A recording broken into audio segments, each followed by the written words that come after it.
Hey, that's not how it ought to be. So go one, eliminate poverty, and go two, root out hunger across the globe. There's 800 million people hungry if you want to know. Number 3 is health and well-being, and getting people the health care that they need in. Learning in school are the hard to go for. Education opens up minds and doors.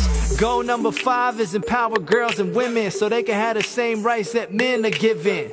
Number 6, people need water that's clean. Poor sanitation can spread disease. Carbon-free energy is goal number 7, and how to achieve it is a question that's pressing. But if we put our minds together and work hard, we can find a solution, I'm guessing. 17 sustainable development goals to improve life all around the globe. Protecting human health and the environment. Whatever bed we make, we gon' have to lie in it. 17 sustainable development goals to improve life all around the globe. Protecting human health and the environment. Whatever bed we make, we gon' have to lie in it. Now imagine that you work all day for no pay.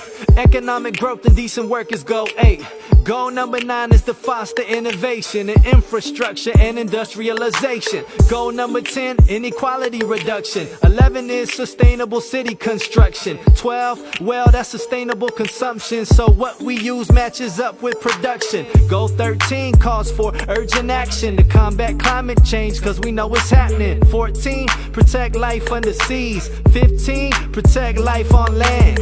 Goal 16 is for peace and justice all over the planet. They're in high demand.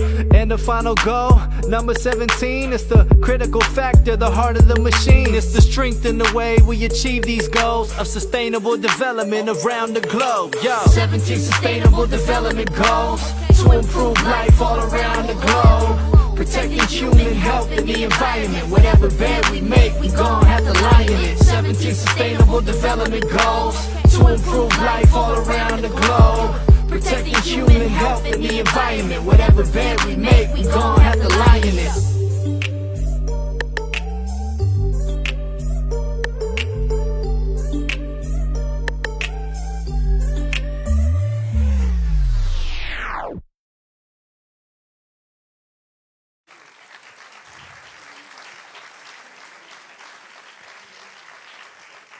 Benvenuti a questa seconda giornata, questa seconda tappa del Festival delle Peschiere che abbiamo iniziato ieri molto bene a Mistras.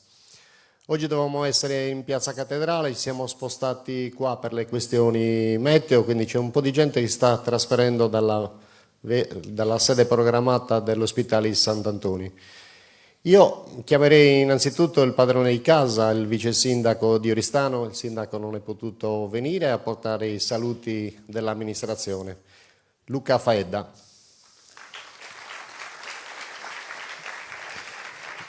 Nel frattempo invito tutti i relatori a salire sul palco, da Marisa Parmigiani, che coordina la tavola rotonda. Avremo il ministro Enrico Giovannini in collegamento a remoto, presidente Antonello Cabras della Fondazione di Sardegna, Carla Della Volpe, presidente di Copfin, il rettore dell'Università di Sassari, Gavino Mariotti. Da remoto ci segue e interverrà con noi anche Daniela Ducato, che è presidente della Fondazione Territori d'Italia.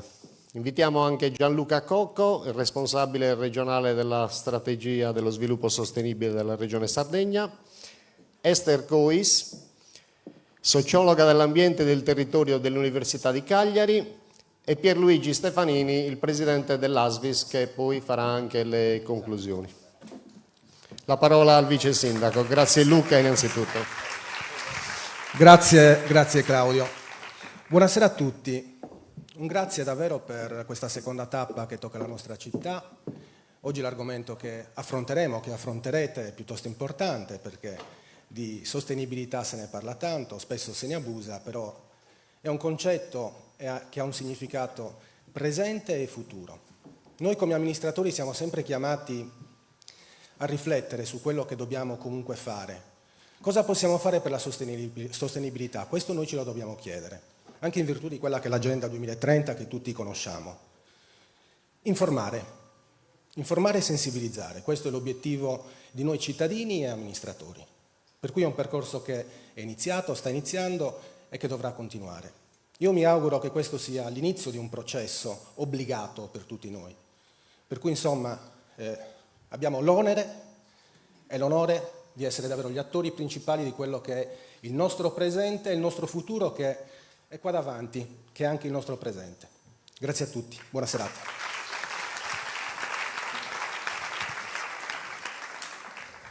Grazie Luca, al sindaco e all'amministrazione di Oristano che sin da subito ha accettato di fare con noi questo percorso.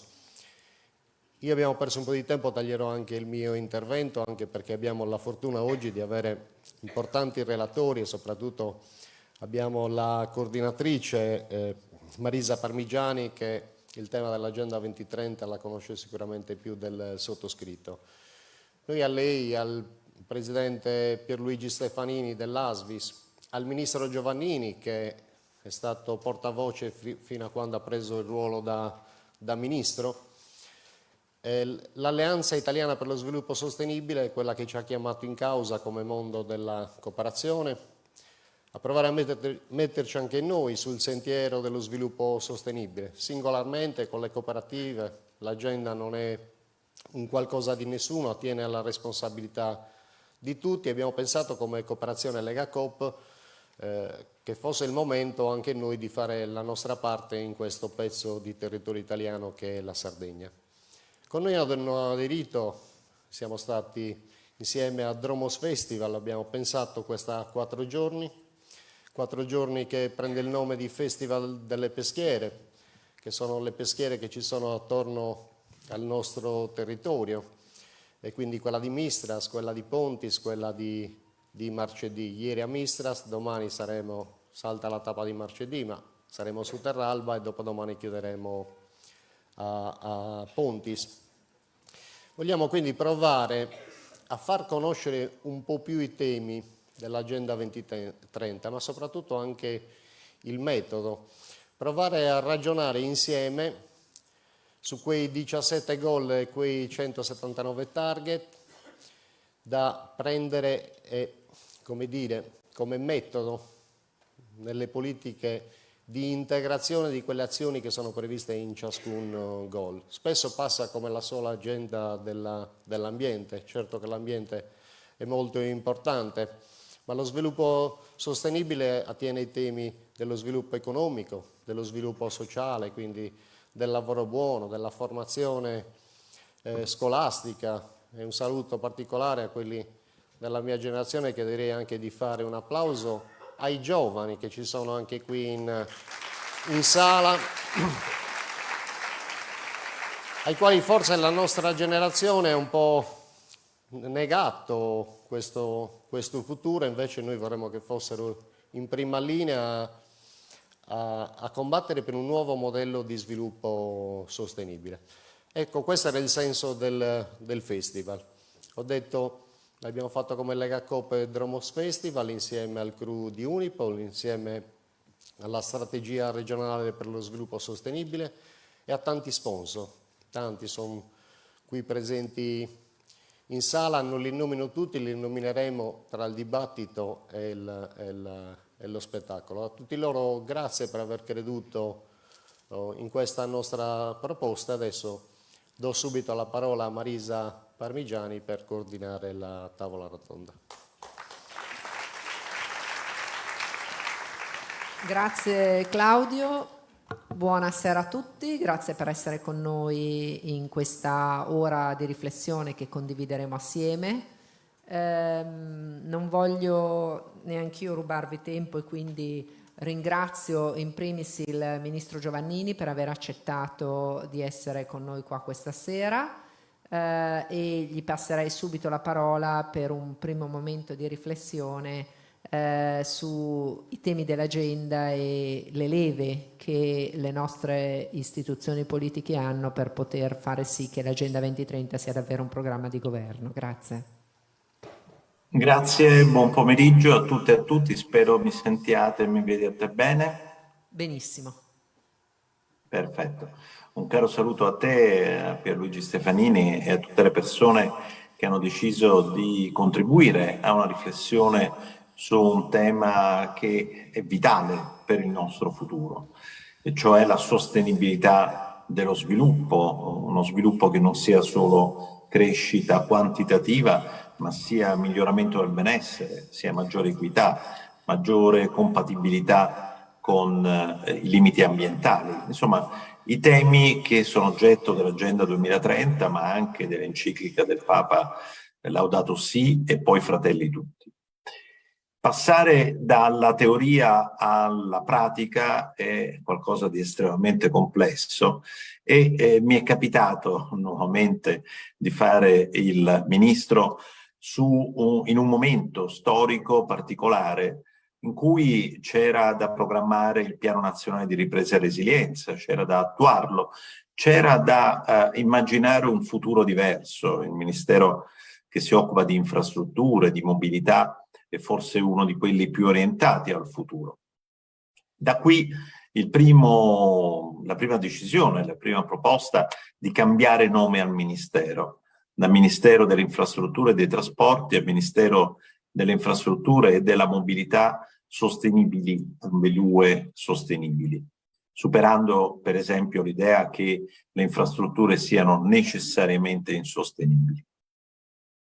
Non farò certamente in questo mio intervento un elenco di quello che abbiamo fatto, ma per chi vuole approfondire questi aspetti può trovare informazioni sul sito, anche con delle slide che ho usato recentemente proprio su queste tematiche.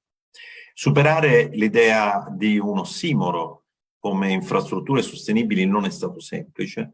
Abbiamo cambiato le leggi, abbiamo cambiato il codice dei contratti che ora verrà utilizzato nell'ambito, verrà specificato con i decreti delegati nell'ambito del PNRR.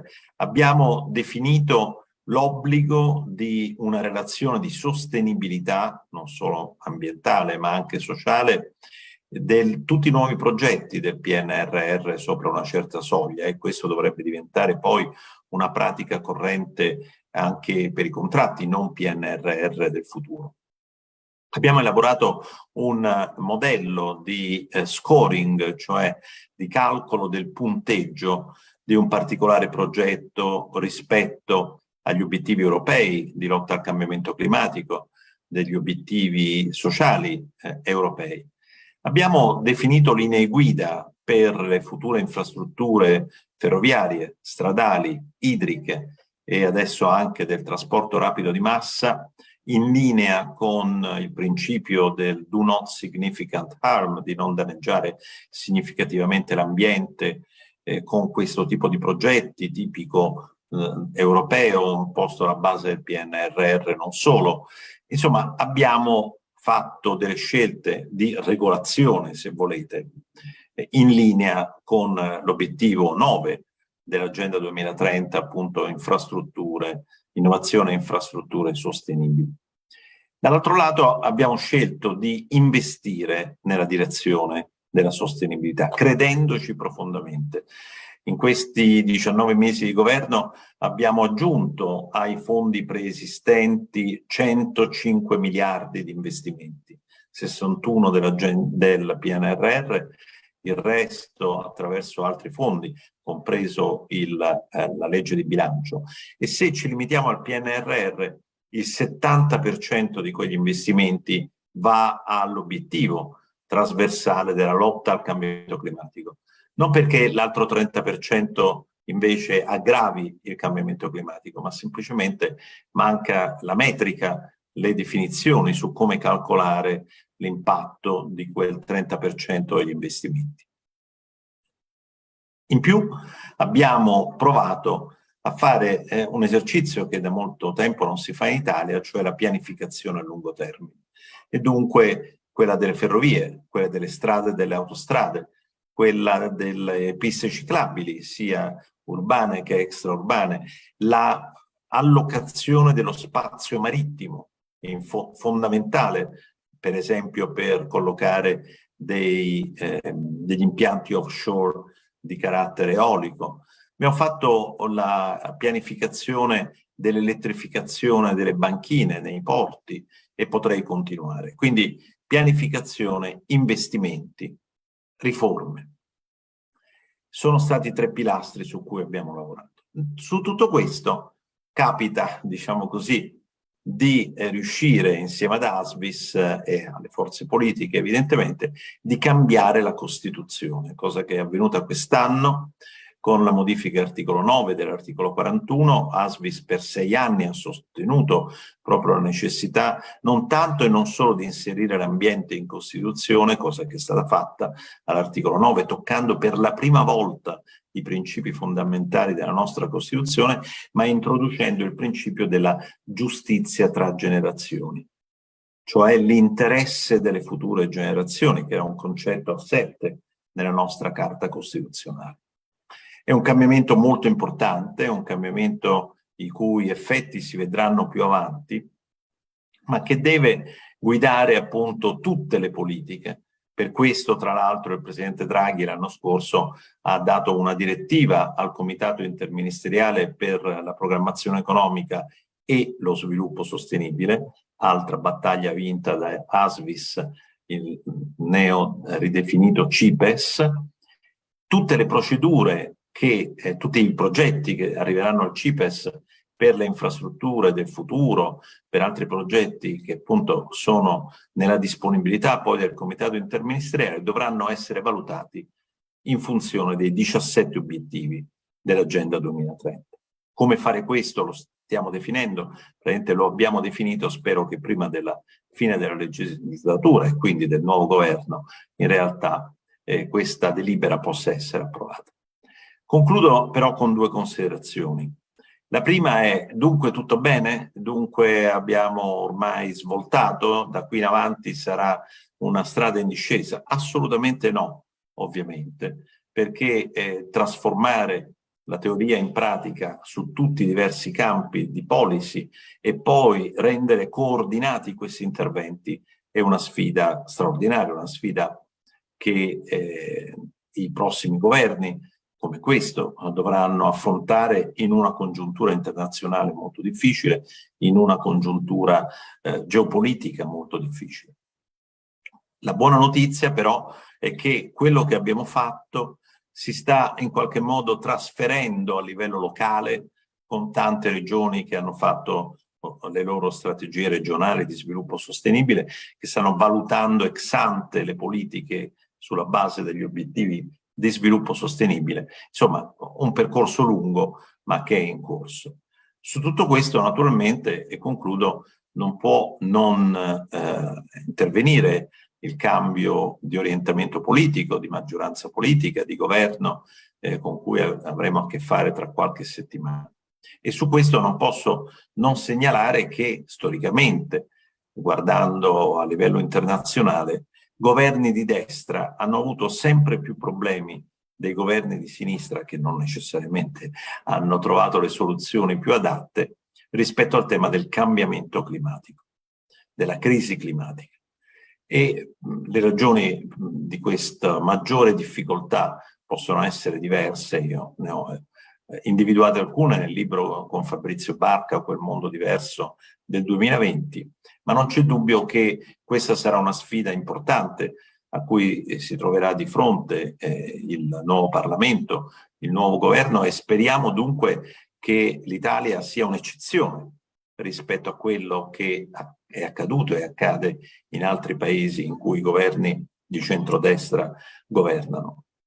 Da questo punto di vista c'è un elemento importante, che cioè anche i futuri fondi europei, oltre che l'orientamento generale dei regolamenti e così via, obbligano a seguire l'indicazione del do not significant harm anche per i fondi regionali 2021-2027, parliamo di quasi 80 miliardi, e dunque per fortuna che l'Europa c'è, che l'Unione Europea ha preso questo indirizzo, ma anche a livello europeo le tensioni non mancheranno, e dunque la speranza che formulo è che le difficoltà in cui siamo e in cui saremo non siano usate come scuse per tornare indietro da un sentiero di cui abbiamo assoluto bisogno, su cui possiamo e dobbiamo accelerare e non rallentare, su cui non solo le istituzioni internazionali, ma anche quelle nazionali e quelle regionali,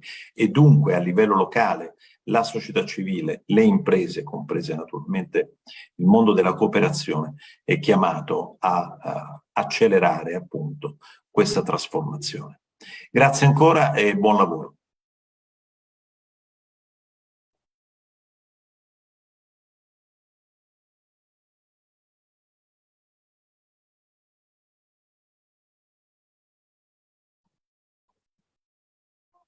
Purtroppo non vi sento più. Mi sente? Sì. No? Sì. Ok, no,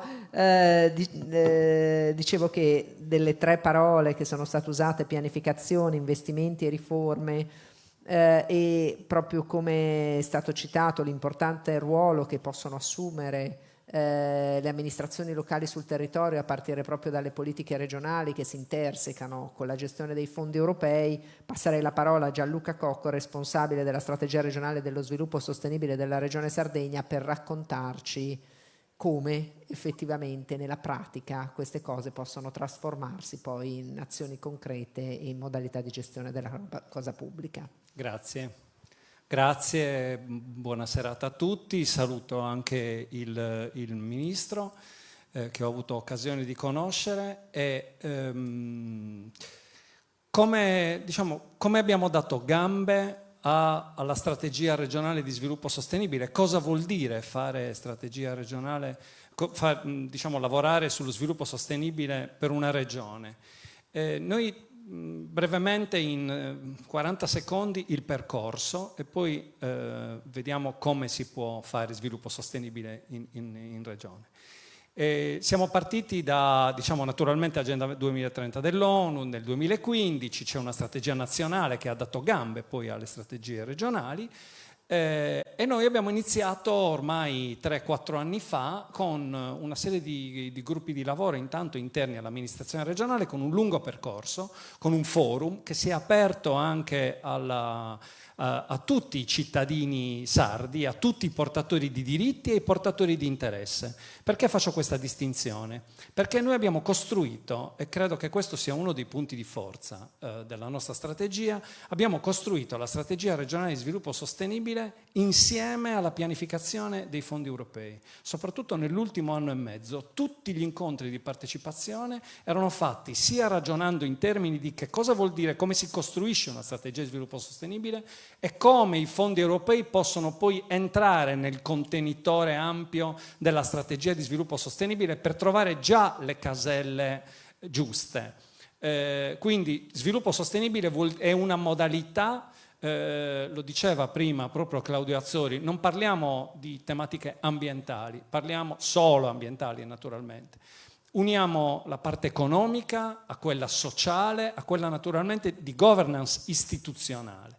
Cosa vuol dire questo? Vuol dire che abbiamo creato intanto un logo, che è questo che vedete nel pannello, abbiamo chiamato la nostra strategia Sardegna 2030, e il logo è fatto dai 17 colori Pantone ed è una sorta di carta della regione Sardegna del 1400, costruita con i colori dello sviluppo sostenibile, perché abbiamo reclutato una serie di geografi e il nostro desiderio è quello che, come le carte dal 1400 oggi sono diventate iper dettagliate, tra qualche anno quella carta della regione Sardegna possa essere davvero precisa al millimetro per raccontare cosa vuol dire fare sviluppo sostenibile. Sotto ci sono i 5 gruppi di lavori che abbiamo individuato, cioè Sardegna più intelligente, più verde, più sociale, più vicina e più connessa.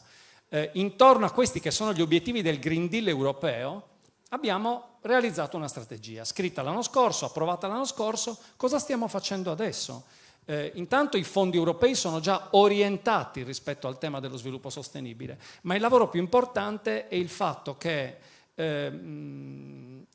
questo non è un prodotto che abbiamo chiuso e che va tenuto nel cassetto, è un metodo di lavoro, è un processo che deve entrare nella testa delle persone.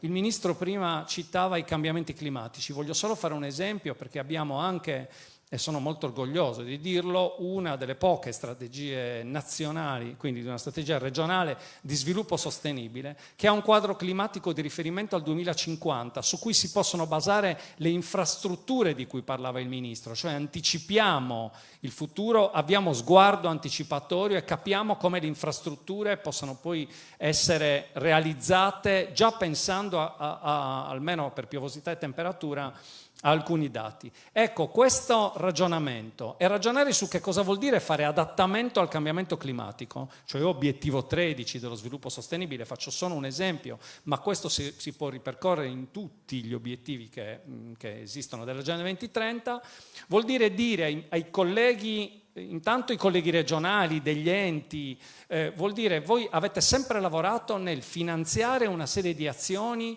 con i fondi ordinari della regione, con i fondi europei, con fondi statali. Ecco, ragionate in termini con lo stesso lavoro che facevate prima, sappiate cos'è l'adattamento, l'abbiamo spiegato, stiamo provando a farlo insieme con tanti seminari, con tante attività informative, raccontando cosa vuol dire lavorare per l'obiettivo 13 sull'adattamento al cambiamento climatico e quindi mettere nella testa di tutti i funzionari e colleghi, intanto della regione ma anche degli enti locali, dei singoli comuni che hanno costruito con noi la strategia, come si fa adattamento nelle azioni ordinarie dell'amministrazione. Quindi lavorando o sugli acquisti, lavorando sull'economico, sociale e ambientale. Questo vuol dire fare sostenibilità, che ci dicevamo prima è una parola bellissima, ma ormai svuotata di senso. E invece bisogna proprio preservarne il significato e avere la responsabilità di cosa vuol dire lavorare sulla sostenibilità quotidianamente. Questo è quello che abbiamo provato a fare. Che stiamo provando a fare, perché adesso siamo in una fase di attuazione dove la Regione si pone come facilitatore di sviluppo locale. Abbiamo ascoltato tanto nello scrivere le 500, quasi 600 azioni previste nella strategia, passando da linee strategiche alte a azioni precise, e abbiamo anche individuato dove la Regione è posizionata in questo momento nel panorama nazionale e in quello europeo. Quindi abbiamo cercato di capire quali sono diciamo, le linee di miglioramento. Ci siamo dati anche degli obiettivi con dei target precisi e il passaggio su cui stiamo lavorando adesso, che è uno dei passaggi a cui tengo di più, è il fatto che questo raggiungimento di obiettivi coincida anche con gli obiettivi dirigenziali, quindi con gli obiettivi interni a una pubblica amministrazione. È anche la misurazione, quella che si chiama accountability, no? La rendicontazione dell'azione pubblica possa essere misurata proprio attraverso i parametri dell'Agenda 2030. Per farlo dobbiamo darci degli obiettivi legati all'Agenda 2030. Questo è una delle cose più importanti. Chiudo, sono passati praticamente 7 minuti, chiudo col dire questo, altrimenti Luisa, la collega, mi spara.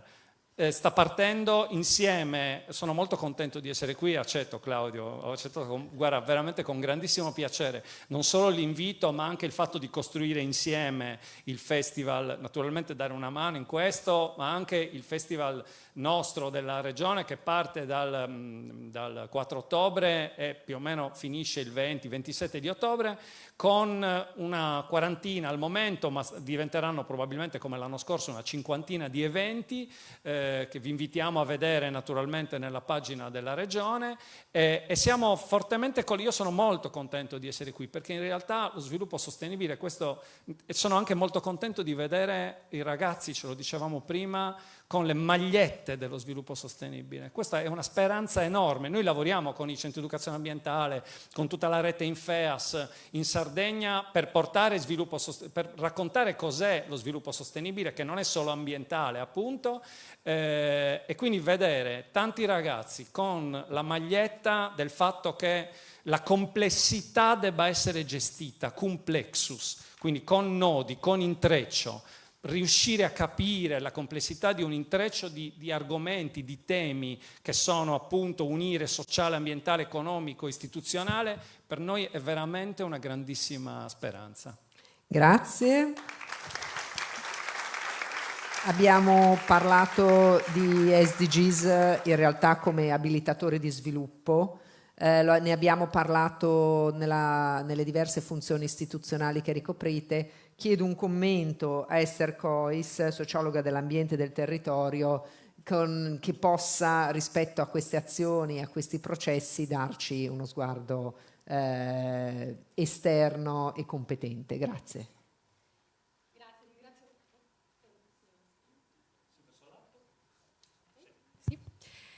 Ringrazio anch'io di essere stata coinvolta in questa veramente interessante iniziativa a nome dell'Università di Cagliari che rappresento.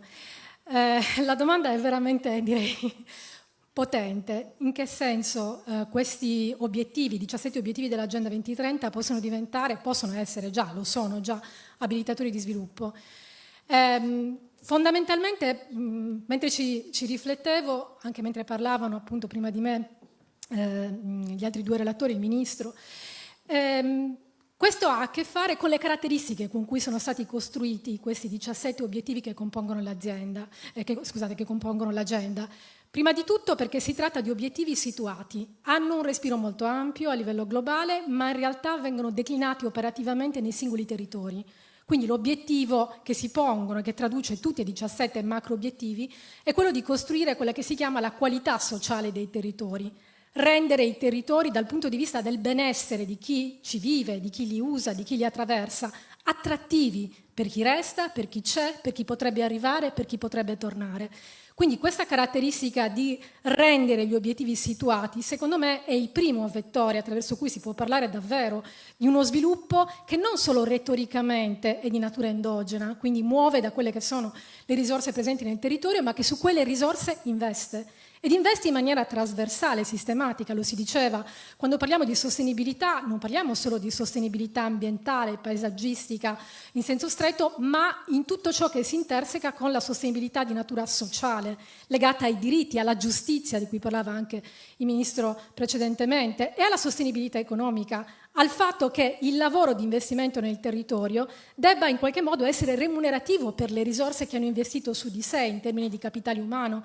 Ed è anche una prospettiva assolutamente trasversale rispetto alle caratteristiche di chi parliamo, non solo di cosa, ma di chi parliamo quando parliamo di sviluppo sostenibile.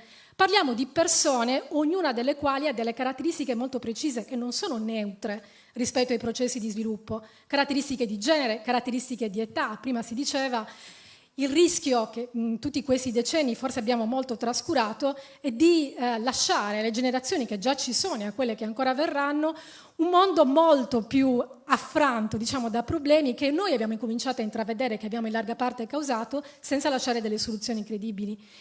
Le condizioni di salute, le condizioni territoriali, perché la Sardegna è una regione emblematica da questo punto di vista, il luogo nel quale si vive, si cresce, si investe su di sé non è ininfluente ai fini della possibilità di applicare gli stessi tipi di processi.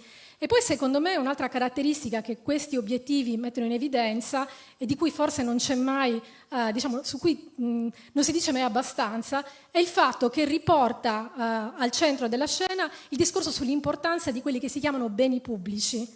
Questi sono tutti gli obiettivi che appunto vengono indicati nell'agenda, hanno questo afflato, rispondono a obiettivi che non sono escludibili e non sono sottraibili per nessuno, non solo a prescindere delle caratteristiche di ciascuno, ma in ragione delle caratteristiche di genere, delle caratteristiche di residenza territoriale, delle caratteristiche di salute e così via.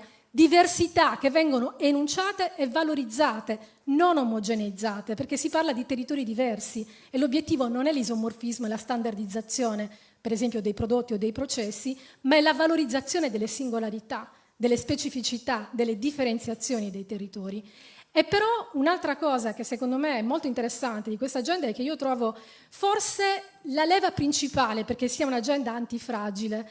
Non mi piace tanto il termine resiliente perché secondo me quello antifragile, il termine antifragile rende di più la capacità di questi obiettivi di adattarsi in maniera molto flessibile all'incertezza. Noi sappiamo benissimo che gli ultimi anni, per ragioni legate all'epidemia, ma anche per le condizioni geopolitiche, per la crisi economica e energetica che stiamo iniziando ad affrontare, sono stati contrassegnati da una metamorfosi costante.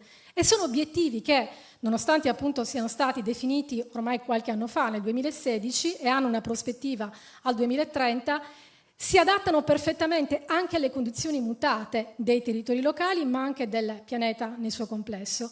in modo secondo me consapevole e intelligente, perché un'altra cosa che io vorrei, con questo chiudo, mettere in evidenza è che quando parliamo di abilitazione dello sviluppo su base locale, forse è necessario in qualche modo essere consapevoli che un'opposizione manichea tra locale e globale non paga più.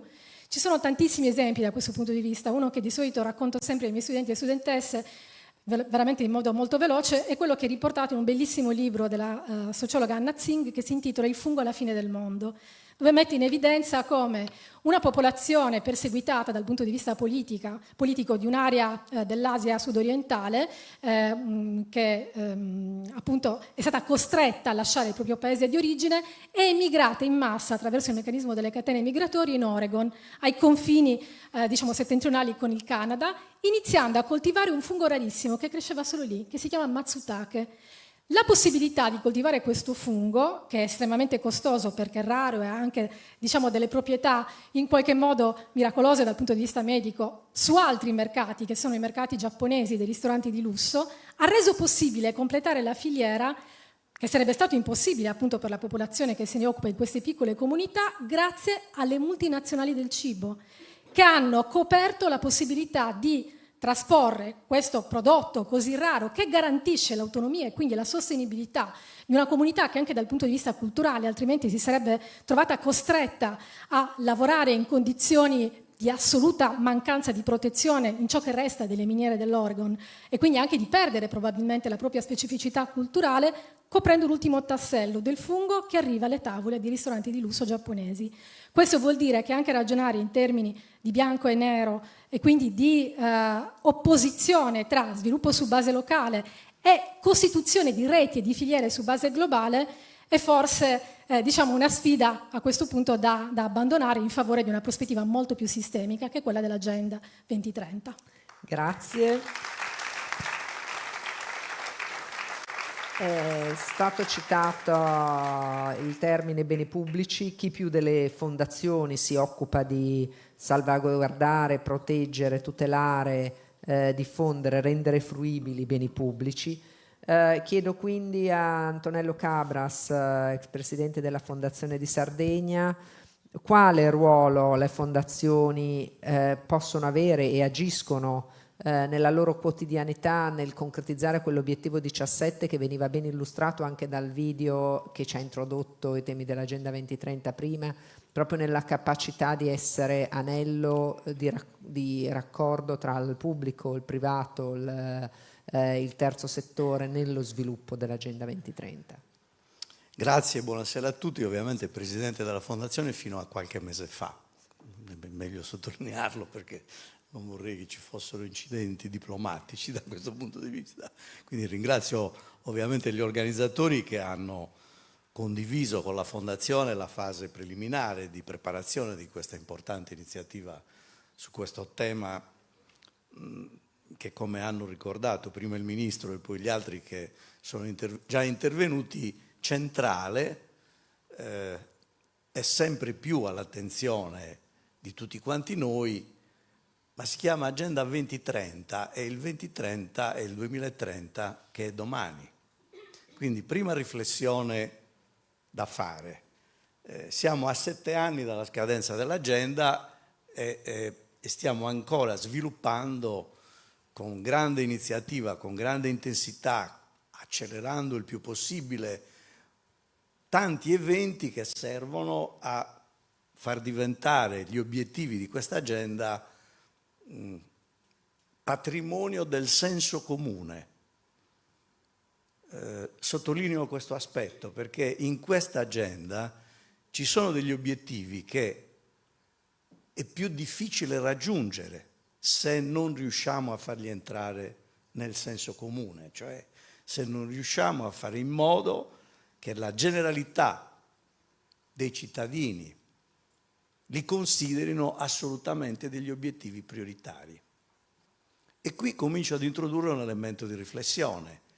17 obiettivi valgono per tutto il mondo, anche perché sono stati varati in una sede dove tutto il mondo è rappresentato e quindi è evidente che il primo esercizio che dobbiamo fare con intelligenza è cogliere quali di questi obiettivi nel mondo e nel territorio nel quale direttamente viviamo possono essere utilmente impiegati per farli diventare senso comune.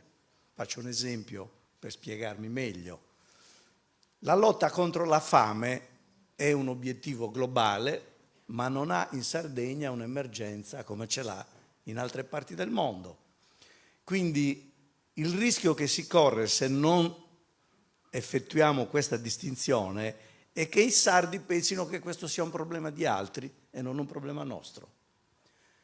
Il tema, per esempio, dell'istruzione, della sanità, delle città sostenibili, sono 3 temi degli obiettivi, dei 17 obiettivi, che possono essere invece con meno difficoltà trasferiti nel senso comune, nella percezione anche dei cittadini della Sardegna.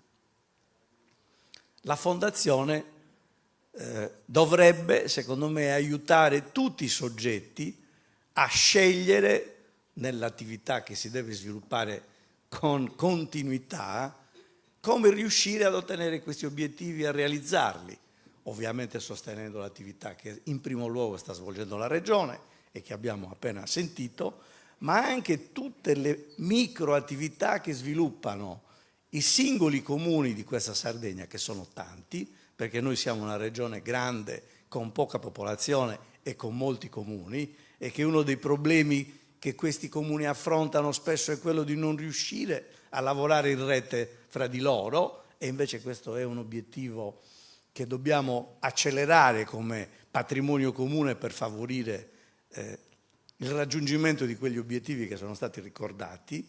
Ci sono 2 università in questo territorio che da qualche anno a questa parte hanno sempre più collaborato. Qui abbiamo il rettore dell'Università di Sassari, prima abbiamo sentito l'intervento della professoressa che ci ha rappresentato il suo punto di vista, ma per esempio le 2 università dovrebbero agire come se fossero una, lavorando attorno a questi obiettivi, perché, lo dico, so di dire delle cose che il Magnifico di Sassari condivide, col quale abbiamo più volte, ma spesso perdiamo tempo a decidere chi deve fare una cosa e chi deve fare l'altra, e quindi questo tempo è preziosissimo. E infine tocco un argomento, perché voglio stare rigorosamente nei 5 minuti. Si dice, quando si parla di degli obiettivi 2030, si parla troppo di ambiente, si dà la priorità all'ambiente. Anche qui c'è un tema di senso comune. Se noi parliamo di questi temi in Sardegna, ci ascoltano. Ecco perché parliamo più di ambiente. Ma attenzione, anche qui c'è, diciamo così, un pericolo. Il pericolo è che, siccome noi siamo una regione dove viene un sacco di gente, 6 milioni e rotti di arrivi sono stati registrati, siamo convinti che noi dal punto di vista della sostenibilità siamo a posto. Non è così. Intanto perché possiamo fare molto, e Cocco prima intervenendo ci ha dato alcuni spunti sui quali possiamo fare sicuramente molto. Ma leggete i giornali come me tutti i giorni. Noi abbiamo un sacco di iniziative nel campo delle energie rinnovabili. Vento, perché si dice che qui c'è molto vento, quindi siamo una terra dove questo obiettivo si può forse cogliere. Molti pannelli fotovoltaici, perché qui ci splende il sole per molti giorni all'anno. Lo pongo come interrogativo. Non siamo così molto d'accordo tutti quando vengono proposti questi progetti qua nella nostra regione. Anzi, negli ultimi tempi siamo più contrari che favorevoli. Allora, qui si pone, e concludo, un tema che è rivolto soprattutto ai giovani. Se vogliamo che questa regione conquisti, come è possibile riuscire a conquistare, l'autonomia energetica dalle fonti fossili, perché è possibile conquistare l'autonomia energetica dalle fonti fossili, e questo è un passo decisivo per cogliere uno di quei problemi che nei 17 punti sono ricordati, non possiamo dire di no a tutto. Qualcosa dobbiamo condividerla, perché siccome nessuno di noi rinuncia ad accendere la TV, ad accendere il climatizzatore anche se a orario ridotto, a usare l'automobile con propellenti fossili, come si dice, la somma fa 100, quindi dobbiamo riuscire a trovare un modo.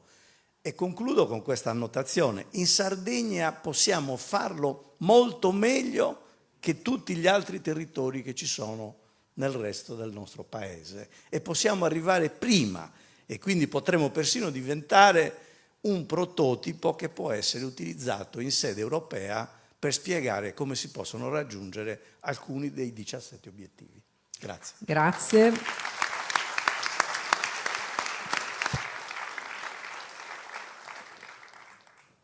Passerei la parola a questo punto a Carla Della Volpe, Presidente di Copfin, per provare a cogliere quale può essere il ruolo di una finanza che sa essere una finanza inclusiva, che sa essere una finanza partecipativa, che sa essere strumento di sviluppo quindi locale importante. Prego.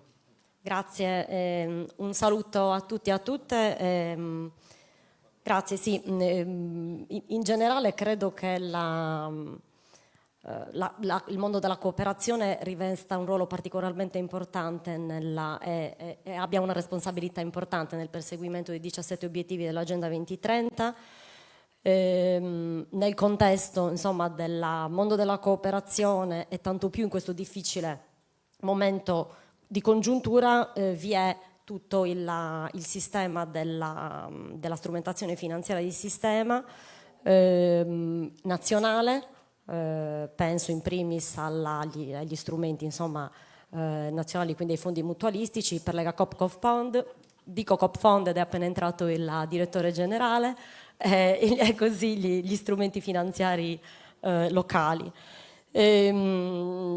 Credo che da questo punto di vista, appunto, la finanza possa rivestire un ruolo importante. Non mi dilungo molto su questo, perché domani ci sarà proprio un tavolo sulla finanza sostenibile, ma vorrei veicolare alcuni concetti relativi alla finanza di territorio e alla finanza inclusiva, come si diceva. Ora, in Sardegna abbiamo un po' un unicum da questo punto di vista rispetto al panorama delle altre regioni italiane, nel senso che abbiamo una finanziaria regionale che si chiama Copfin, che è diretta espressione del sistema cooperativistico regionale. Io, insomma, ho l'onore di essere la presidente, e la nostra mission è proprio quella di supportare e sostenere il sistema cooperativistico sardo, e una delle nostre principali attività è quella di accompagnare all'avvio e allo sviluppo di imprese cooperative attraverso il supporto consulenziale e attraverso l'erogazione di microcredito. Ora, il microcredito è uno strumento di inclusione finanziaria, può andare fortemente ad incidere su chi ha difficoltà ad accedere al credito e quindi ha più difficoltà, no, ad accedervi, e quindi a quelle fasce della società, diciamo, più marginali, i cosiddetti soggetti deboli, no? Magari giovani start-upper, no? Che si affacciano al mondo del lavoro, vogliono creare autoimprenditorialità, e attraverso, insomma, questo strumento possono riuscire a mettere su un'attività imprenditoriale, dal nostro punto di vista in forma cooperativa, quindi dei gruppi di ragazzi e di ragazze che attraverso l'erogazione del microcredito possono dare gambe alla loro idea imprenditoriale. Io penso che questo strumento vada promosso, che vada consolidato, puntando non solo sulla quantità ma soprattutto sulla qualità, dando priorità a quei progetti che sempre più guardino a domani, che parlino di sostenibilità, che parlino di innovazione, che parlino di attenzione al sociale, di nuova cooperazione, no? Oltre che di nuove cooperative, con priorità ai giovani e con priorità all'imprenditorialità femminile, creando naturalmente valore economico, ma creando anche produzione di capitale sociale. Ora, da qualche tempo stiamo lavorando con l'obiettivo, insomma, di dare risposte sempre più efficaci, sempre più efficienti alla domanda di supporto progettuale e finanziario da parte del sistema cooperativistico regionale, anche attraverso lo sviluppo di nuovi strumenti, puntando quindi ad un aggiornamento degli strumenti finanziari gestiti da Copfin, anche attraverso una nuova partnership pubblico-privata con la Regione Sardegna. Dico rinnovata perché Copfin nasce da un accordo con la Regione Sardegna negli anni 90. Un cantiere che abbiamo aperto Ci stiamo confrontando, insomma, auspichiamo prossimamente di poterla finalizzare. Una collaborazione tra pubblico e privato, dicevo, dove il privato gestisce una parte delle risorse pubbliche a sostegno di una finanza inclusiva e a supporto dello sviluppo della cooperazione in Sardegna e direi anche più in generale dell'economia sociale, no? Dell'economia civile di questa regione. Noi ci candidiamo ad essere questo soggetto e guardate, lo ritengo particolarmente importante perché la microfinanza e la finanza inclusiva rivestono un ruolo cruciale e rispondono anche ad alcune delle sfide che l'Europa ha davanti in questo momento: rafforzare la coesione sociale, far crescere la cultura finanziaria, creare opportunità di lavoro sostenendo l'autoimprenditorialità, lo rimarco spesso, rivolto in particolar modo a donne e a giovani, quindi un fondamentale strumento di inclusione sociale e di sviluppo economico sostenibile. Quindi, voglio dire, la finanza non è un mondo a sé, no? Non è avulsa dal contesto, anzi, deve essere parte integrante nella costruzione di un nuovo modello di sviluppo a partire dal livello locale. E affrontare le sfide che abbiamo davanti richiede necessariamente la capacità di collaborare per individuare insieme le traiettorie di sviluppo pubblico e privato. E in questo contesto ritengo essenziale, ne parlava qualcun altro, il dialogo tra le diverse misure pubbliche. Penso naturalmente in primis al nuovo ciclo di programmazione comunitaria 21-27, penso naturalmente al PNRR, ma penso anche al piano di azione per l'economia sociale approvato di recente dalla Commissione europea e gli strumenti finanziari specializzati e socialmente orientati. Credo che il ruolo degli strumenti finanziari locali sarà fondamentale da questo punto di vista per poter, assicurare efficaci e positive ricadute sui territori, sulle persone, sulle imprese, con particolare attenzione, lo ridico perché ci tengo particolarmente, alle nuove generazioni e alle loro condizioni di vita e opportunità che devono avere. Credo che una finanza orientata e inclusiva possa contribuire allo scopo, possa rappresentare un valore per la collettività e possa contribuire a progettare e a pianificare il nostro futuro in maniera diversa. Penso, e concludo, che ed è una cosa sulla quale credo fortemente, che la vera chiave di volta per una diversa programmazione dello sviluppo sia proprio quella di fare il sistema. Le istituzioni, si diceva, no? Il mondo dell'economia, il credito, l'università, la ricerca, gli enti locali, le imprese, il terzo settore, chi più ne ha più ne metta, mettendo a valore il sistema produttivo, il territorio, l'ambiente, il capitale umano, con particolare attenzione al futuro delle prossime generazioni e al grande tema della parità di genere. Dico un'ultima cosa su questo perché ci tengo particolarmente, ho veramente finito. Il tema della parità di genere è centrale per lo sviluppo sostenibile, non soltanto per l'obiettivo 5 dell'agenda, ma per tutti i 17 obiettivi dell'agenda 2030. Se non puntiamo sulla parità di genere non avremo mai una crescita giusta, economica e sociale in questo paese, ma nell'Unione Europea e in tutto il nostro mondo. Dobbiamo garantire una visione sistemica su questo. Non mi dilungo perché non ho più tempo, ma non esiste sostenibilità senza parità di genere. Grazie. Grazie.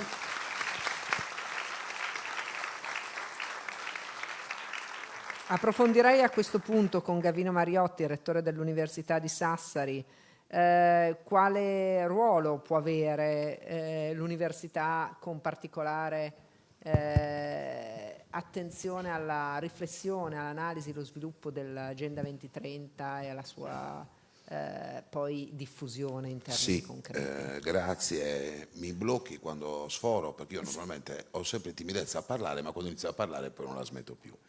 Voglio partire da un concetto per me strategico, importante, che risulta essere un fatto culturale più che un fatto tecnico o un fatto di sistema che è necessario. La questione che ha rappresentato Antonello Cabras, il presidente Cabras, cioè l'unione, lo sforzo e la logica di sistema per raggiungere gli obiettivi.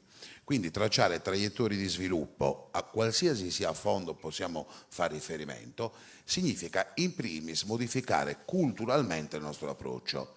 eliminare le divisioni, eliminare le competizioni. Creare un sistema significa lavorare per raggiungere obiettivi importanti e significativi. Io devo dire la verità, e non voglio fare ovviamente il primo della classe, anzi ho un po' di timidezza e vergogna a dirlo, comunque la CRUI già da 8-9 mesi ha formato una rete di università aderenti allo sviluppo sostenibile e noi come Università di Sassari abbiamo aderito. E abbiamo anche, il dottor Cocco non lo sa, ma sono i miei geografi che hanno collaborato con voi per la... Ah, lo sa, ecco. Hanno collaborato perché, e lo dico non tanto per sottolineare la collaborazione, la CRUI ci ha già fatto aderire a un sistema di rete e ci ha pregato ovviamente di riferire la nostra attività ai nostri territori, ai territori di appartenenza. Quindi, come diceva poc'anzi Antonello, su 17 linee che ci possono essere sul piano generale, devo dire che la Regione ne ha già individuato 5, che sono le strategiche, le principali ovviamente, poi ci sono anche le altre parti. E qual è in questa ottica il ruolo delle università e come noi ci siamo mossi?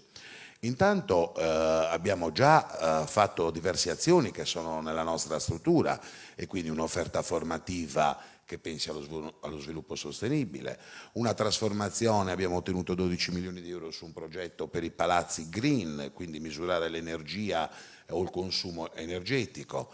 Abbiamo composto e formato sportelli di ascolto, abbiamo aderito, diciamo così, in pieno ai dettati della Comunità Europea, ma soprattutto ai dettati del piano regionale, che è quello che declina dopo le azioni principali in loco. I miei predecessori, diciamo, cioè chi precedentemente è intervenuto, ha cancellato in buona sostanza il 60% del mio intervento, avevo portato anche dei numeri che sono stati detti, delle situazioni che sono state dette. Quindi mi limito semplicemente a raccontarvi, a portare la nostra esperienza, perché purtroppo la finanza, visto che qua ci sono uomini di banca e gli aspetti finanziari sono sempre importanti, il mio Ateneo ha vinto un PNRR competitivo, quindi non è un bando che noi abbiamo presentato e approvato o non approvato, è stato giudicato da un referee, il professor Smith inglese, il presidente della valutazione, e quindi internazionale, arrivando quarti in Italia e secondi al meridione. L'inporto è di 147 milioni di euro che queste settimane ci stanno accreditando, con anche, perché innovazione, il PNRR sull'innovazione, con circa 40 milioni di euro sui bandi a cascata che vanno alle imprese e al territorio. Quando l'abbiamo progettato, quando l'ho progettato, senza falsa modestia, perché l'ho progettato io, nel senso la scatola l'ho progettata io, ho immediatamente chiamato al tavolo della progettazione Lega Coop, Banco di Sardegna, Fondazione di Sardegna, che sono partner principali. Abbiamo inserito l'Università di Cagliari perché, come diceva Antonello, la logica di sistema deve comprendere tutti e non ci può essere una competizione su queste cose. Abbiamo formato un hub di 10 enti istituzionali, l'hub è l'organo di governo e controllo, con 10 SPOC che occupano i 10 temi principali della Sardegna, che interessano principalmente la Sardegna.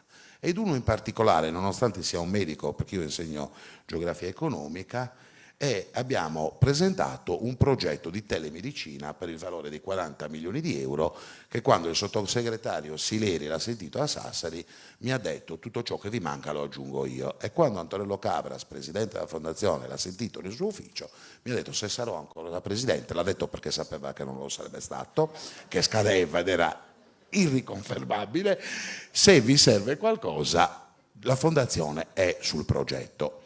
Abbiamo fatto sull'area agroalimentare, abbiamo coinvolto veterinaria, il mio Ateneo ha 10 dipartimenti, ho messo dentro i 10 dipartimenti. L'abbiamo costruito, abbiamo partecipato a bando, abbiamo avuto una valutazione altissima, purtroppo non siamo arrivati primi, ma secondi, per l'assenza di infrastrutture e assenza tecnologica come supporto al progetto. Quindi io sono molto contento, ma ne abbiamo visto tanti altri progetti, tanti altri regionali. Antonello caro, quando ci sono i progetti da valutare, l'Università di Sassari arriva sempre prima, non so perché. Quando non sono da valutare e sono di sostegno, molte volte arriviamo anche secondi. Ci siamo in due, quindi se uno è primo, l'altro è secondo. Ma detta questa battuta, che ovviamente è di rito per un sassarese farla, la cosa che voglio sottolineare su questa attività progettuale, perché ne abbiamo presentato tanti altri, è che abbiamo voluto fortemente sinergia a sistema, unione, non divisioni, e ho messo in campo i 10 dipartimenti che tutti i miei colleghi, 700 docenti, a lavorare sui progetti. Quindi ho unito l'aspetto tecnico-amministrativo, che è quello che poi forma i budget, i bilanci e quant'altro, anche all'aspetto concettuale, che è quello dei docenti. Ho cercato di creare questa unione perché in primis deve essere un fatto culturale, deve partire da noi. Non siamo solo professori universitari, quindi non facciamo solo didattica e ricerca, che è fondamentale poi per la buona riuscita del progetto, ma ho posizionato l'Ateneo in una logica di progettualità, quindi siamo diventati dei progettisti. Abbiamo raggiunto un terzo livello, dove ci sono alcuni di noi che sono stati veramente bravi, che sono, il dottor Cocco ha avuto modo qualcuno di vederlo, ma ce ne sono tanti altri, e quindi noi partecipiamo e trasformiamo e trasferiamo le nostre competenze al territorio. Stamattina, e finisco, era un congresso a Nuoro sullo sviluppo territoriale, ho messo a disposizione del territorio la progettualità dell'Ateneo. Chiamateci, perché noi sosteniamo l'attività progettuale del territorio. Abbiamo il Dipartimento di Architettura, di Agraria, di Veterinaria, possiamo progettare il paesaggio, l'utilizzo del paesaggio, possiamo progettare tutte quelle cose, chiaramente senza entrare in conflitto con le attività libero-professionali, ci mancherebbe altro, ma l'attività progettuale dal punto di vista concettuale e teorico siamo in grado di farla e di farla bene. Vi ringrazio e chiedo scusa se ho sforato leggermente. Grazie. Siamo arrivati all'ultimo intervento prima delle conclusioni del Presidente Pierluigi Stefanini. Abbiamo con noi Daniela Ducato, Presidente della Fondazione Territorio Italia, via collegamento web. Grazie della disponibilità, nonostante so che ha avuto qualche problema, quindi veramente apprezzata la sua disponibilità, anche perché... Mi sentite? Sì, benissimo. È importante ed è interessante poi toccare con mano che cosa voglia dire fare sviluppo sostenibile nelle pratiche quotidiane di gestione. Prego. Intanto grazie a Lega Coop, con Asvis e anche a tutte le persone che mi hanno preceduto in questa preziosa socializzazione. Come Fondazione Territorio Italia promuoviamo alleanze tra generi e generazioni e anche una importante qualità verso l'innovazione. Quindi in chiusura proprio questo momento vorrei portarvi due esempi di due progetti sostenibili di soluzioni concrete che abbiamo messo in atto sul territorio Italia. Uno è il progetto di Green Conservation. La Green Conservation è un movimento, una rete multidisciplinare mondiale e che fa enti di ricerca di tutto il mondo. La finalità è quella di scambiare competenze, innovazioni, tecnologie destinate al restauro sostenibile e alla manutenzione sana ed ecologica dei beni culturali. E quindi ogni bene culturale, quindi intendiamo anche il paesaggio che lo ospita, necessitano ovviamente di cure, di manutenzioni costanti che devono essere per restituire anche salute, valore dei territori. Ma nel nostro immaginario, diciamo anche mediaticamente, il tema della manutenzione ecologica è un tema ancora poco presente. Tra l'altro in Italia abbiamo il maggior numero di beni culturali di tutto il mondo. I beni culturali che raccontano l'Italia e che devono raccontare anche l'amore e il rispetto per il territorio. Quindi un bene culturale non può far male, un bene deve far del bene. Ed ecco perché assieme alle università di Pisa, di Agrigento e anche di altri luoghi, quindi parlo di siti UNESCO, con Fondazione Territorio Italia abbiamo realizzato una manutenzione ecologica di questi siti, quindi Valle dei Templi, Torre di Pisa, Piazza dei Miracoli, con sistemi che tra l'altro utilizzano un'agroingegneria di qualità e anche laddove servono additivi vegetali ricavati da ingredienti recuperati dallo spreco alimentare.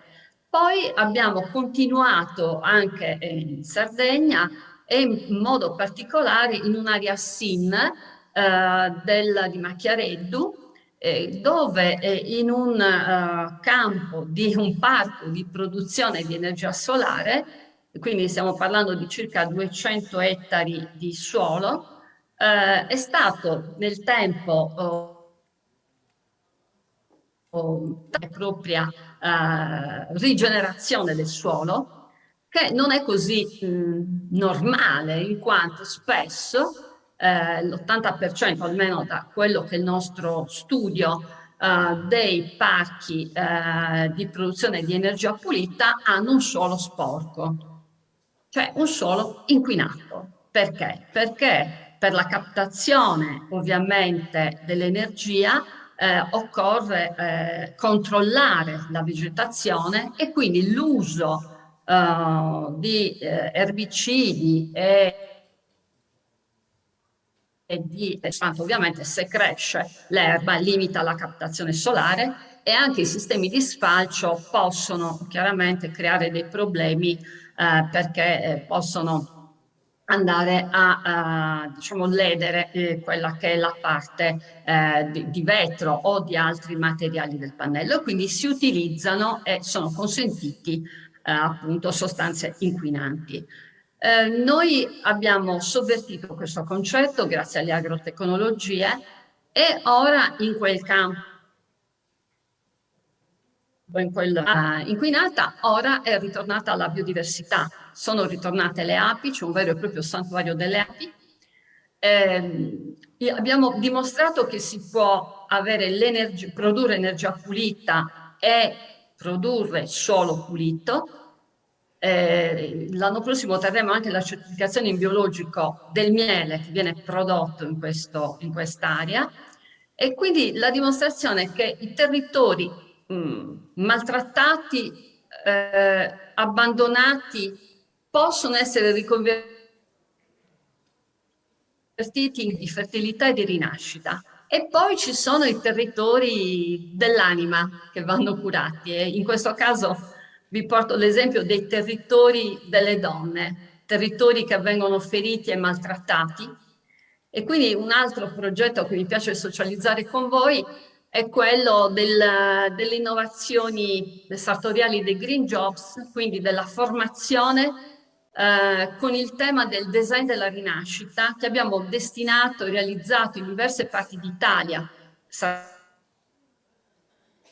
Sardegna compresa, occupate e disoccupate, vittime di violenza, molte ospiti nelle case protette e anche donne detenute in prossima uscita. E questa formazione è stata proprio realizzata sull'innovazione, quindi un'opportunità di lavoro. In questo caso si è lavorato il filamento con cui la cozza si tiene attaccata alla roccia, quel cordoncino che tutti conosciamo, che è uno scatto della cozza, che abbiamo riconvertito in filo di mare per produrre ricami, accessori, intarsi tessili, bottoni, decorazioni. Molto richiesti e ben pagati dalle maison della moda, sempre più orientate alla sostenibilità. Ecco, questo sovvertire e ribaltare costantemente gli scarti in bellezza aiuta a ritrovare dentro di sé quella stessa visione. Si allenano autostimi, talenti E anche nel buio, dentro il proprio territorio ferito, maltrattato, si può ritrovare il filo dell'innovazione e rinascere. Sentirsi bello del termine, proprio come fa ancorata con il suo filo tra terra e acqua l'instancabile cozza che ogni giorno depura, trasforma e fa rinascere il mare. Così, attraverso il recupero di uno scarto, come appunto il cordoncino della cozza, si può produrre bellezza, stupore, lavoro e rinascere. Bene, Perché grazie. anche dalla disperazione può nascere l'innovazione. Ottimo, interessantissime come sempre le pratiche. Abbiamo concluso le nostre riflessioni e le consegniamo a Pierluigi Stefanini, Presidente dell'ASVIS. Grazie, buonasera, grazie dell'invito, complimenti. Questo festival è molto interessante perché farete insieme diversi soggetti che decidono di convergere e collaborare, perché affronta con un approccio, abbiamo sentito parole importanti oggi pomeriggio, questa sera, di grande spessore, e ci ha aiutato, penso, a capire meglio anche che cos'è lo sviluppo sostenibile in modo molto vicino alla vita, no? E alle condizioni di ognuno di noi, dei cittadini e delle imprese, del paese. E mi sembra importante sottolineare inoltre questa spinta che cresce dal basso, no? Questo è un aspetto fondamentale, cioè riuscire a creare processi trasformativi che partono dai territori. Questo peraltro, come l'avete concepito, è un territorio particolarmente unico, no? È un ecosistema che ha una specificità davvero molto bella, molto interessante e particolare, che essa stessa, no? Può diventare motore e occasione trasformativa di sviluppo sostenibile. Sviluppo sostenibile, Agenda 2030, ne abbiamo parlato, voi vedete qui i 17 bandierini in questa sala che portano la sintesi dei 17 goal, approvata il 25 di settembre del 2015 all'ONU, 193 paesi decisero insieme di approvare questa importante piattaforma trasformativa. Come diceva bene Cabras, il tempo passa, sono trascorsi 7 anni, ne mancano 8 e dunque abbiamo il dovere assoluto come persone, come cittadini, come organizzazioni di accelerare e intensificare il nostro impegno. L'agenda ci offre come metodo, già è stato sottolineato, mi piace riprenderlo perché penso che sia un punto chiave, una dimensione come dire, che può aiutare molto l'approccio, l'azione delle istituzioni, della politica, delle organizzazioni collettive, perché fissa 3 concetti chiave. Il primo è quello dell'integrazione, cioè dobbiamo sapere che il mondo certo è articolato, complesso, difficile, ma comunque, come dire, questo è l'unico pianeta che abbiamo e dunque abbiamo il dovere di avere consapevolezza di un approccio integrato, no? Che tutte le cose stanno insieme. Se parliamo di dimensione sociale non possiamo trascurare lo sviluppo economico, se parliamo di ambiente dobbiamo tenere conto appunto delle dimensioni degli ecosistemi, della biodiversità e così via. Secondo concetto fondamentale è l'approccio universale, cioè il fatto che pur avendo differenze profonde, no? Che viviamo a livello globale, con anche purtroppo le crisi, voglio ricordare un dato recente, ne ha parlato Papa Francesco in più occasioni, noi abbiamo in essere nel mondo oggi 56 conflitti armati, quindi non siamo in una bella situazione, come sapete benissimo anche voi, per tutti gli effetti che produce di morte, di sacrifici, di fragilità che induce, no? A vari livelli. E allora questa dimensione universale ci aiuta a capire che siamo in un unico pianeta, che al tempo stesso dobbiamo cercare di costruire risposte differenziate ma convergenti. Terzo concetto chiave, e il vostro festival lo sottolinea, la partecipazione. Questi sono gli elementi che guidano, no? questa idea dell'Agenda 2030, cioè abbiamo bisogno di intensificare, di rafforzare, di investire, di promuovere, di non stancarci mai, di abilitare e creare condizioni di partecipazione dai più giovani con le scuole fino alle università e tutti i luoghi delle imprese, delle istituzioni. Allora, siccome l'Agenda 2030 è una bussola che ha 4 poli di riferimento, quello è già stato ben detto, quello economico, quello sociale, quello ambientale e quello istituzionale. Vorrei partire da quello istituzionale perché mi sembra mai come oggi un terreno fondamentale di impegno e anche necessariamente, come dire, di sforzo per evolvere, no? per creare una condizione più adeguata rispetto all'attuale situazione che viviamo, sia su scala nazionale che su scala internazionale. Sappiamo bene che sono in crisi le grandi infrastrutture globali, a partire dall'ONU, sono in difficoltà per ragioni diverse le stesse dimensioni più continentali come l'Europa. Non parliamo del nostro paese che vive una fase molto delicata e difficile. Allora abbiamo bisogno di rafforzare, è già stato detto bene, la dimensione che possa produrre, noi amiamo dire come Alleanza Italiana per lo Sviluppo Sostenibile, una strategia multilivello. Questo è fondamentale, se no non ce la facciamo. Se non riusciamo a combinare dallo sforzo più piccolo, che nasce dall'esperienza della singola impresa o della singola università o del singolo territorio, del terzo settore, delle scuole, dite voi qual è il luogo, e non lo riusciamo a connettere e a, come dire, integrare in un processo strategico più ampio, faremo degli sforzi molto importanti senza produrre i benefici che invece dobbiamo cercare di raggiungere. Dunque è importante che la Regione Sardegna abbia la propria strategia regionale di sviluppo sostenibile, è importante che abbia individuato in una lettura critica i punti di forza e i punti di debolezza, è importante che abbia individuato dei target, ma questo deve entrare in una strategia nazionale se vuole essere, come dire, il terreno che ci consente, no, di avere come Paese un futuro appunto sostenibile. Seconda sottolineatura, sempre nella dimensione istituzionale che a nostro avviso è fondamentale, è già stato sottolineato, ma poi finisco.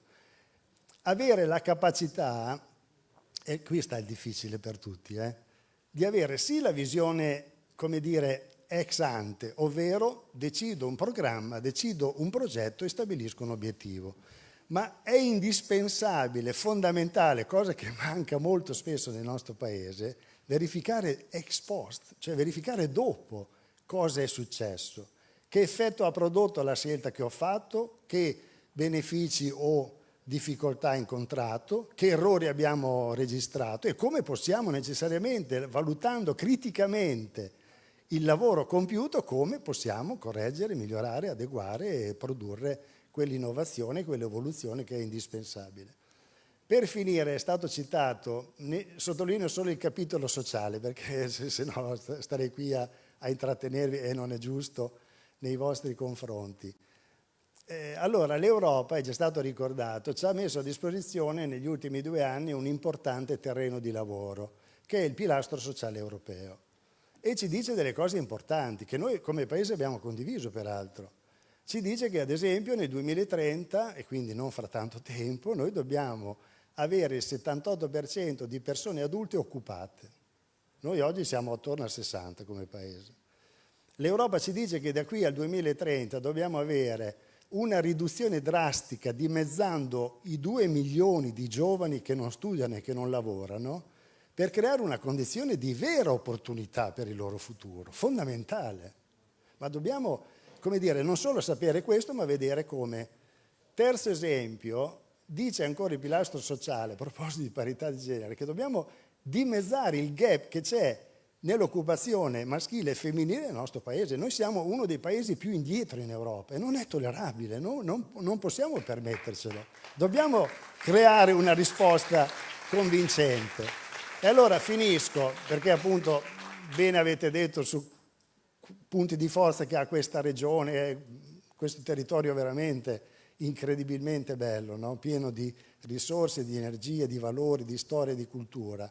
Peraltro farete un evento anche sulla cultura, credo, sabato, e quindi avete ricompreso bene il mosaico dei vari temi critici fondamentali, no? Anche per questi territori. Cosa volevo dire?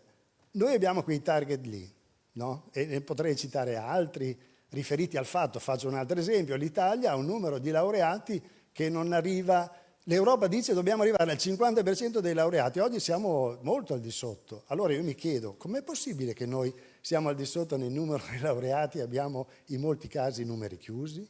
C'è qualcosa che non funziona, Cioè dobbiamo vedere cosa facciamo per risolvere questo problema.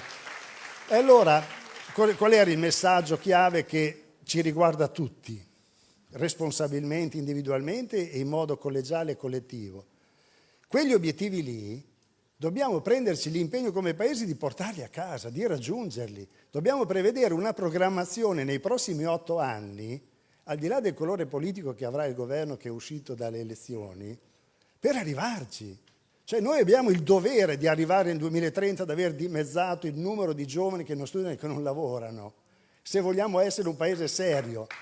E allora, per dire che, come dire, l'agenda 2030 può essere anche una cosa astratta, no? Là per aria che non si capisce bene cos'è. No, se uno vuole, entrando nel merito, capisce bene che riguarda la vita e il futuro di tutti noi e soprattutto i più giovani.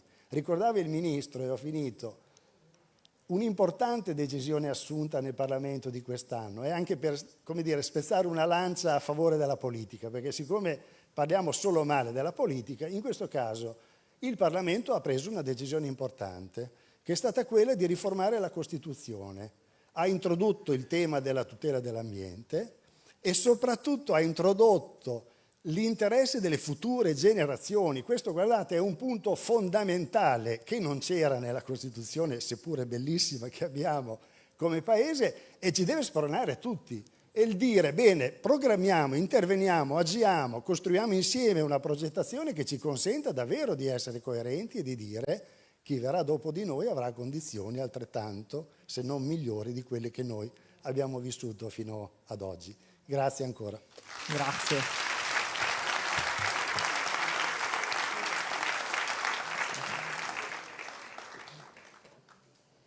Grazie a tutti, buona serata.